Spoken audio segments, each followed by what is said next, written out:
go take a hike. But before you do, there are a couple things you need to know, especially for hiking in the wintertime.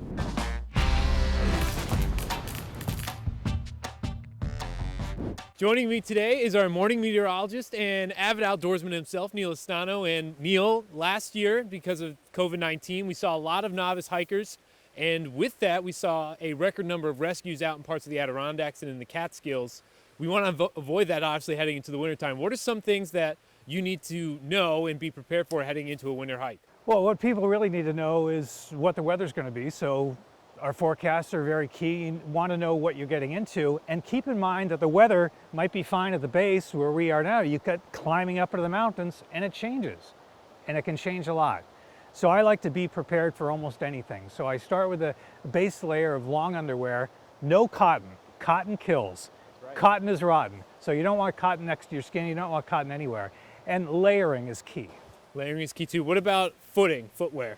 Well, I like to use these crampons that I can put onto my boots because the trails often get packed down and icy and you don't want to lose your grip. I also like to have ski poles. These are adjustable ski poles. I might have them longer when I'm going down the hill, down the mountain, and shorter when I'm going up for climbing. It gives you a lot of stability. Yeah. The other thing that's key too, if there's deeper snow, you want to bring along snowshoes. You don't want to walk without snowshoes on a trail with a lot of snow. You want to avoid post-holing, and that's when you put your boot in and you make a big hole which somebody can fall in and get hurt.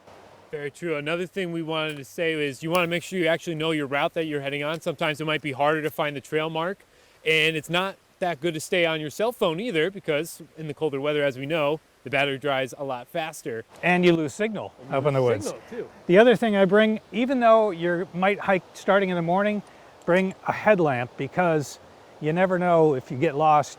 The woods are very dark.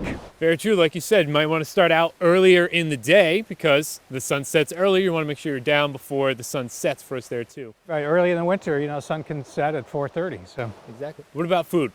Food, I like to bring high energy food, nuts, chocolate, some fruit, and definitely bring some water. Water bottle is key, and I like to bring a hot liquid like hot chocolate. It's a nice treat when you get up to the top of the mountain. All right, cool. Thanks, Neal. Thanks for everybody for watching. If you have any questions about what we just talked about, we do have a blog post up on the First Warning Experience weather blog page, or you can send us an email about this subject or any other weather subject you'd like to talk about. Who knows, maybe next week we'll be talking about that. Thanks, everybody.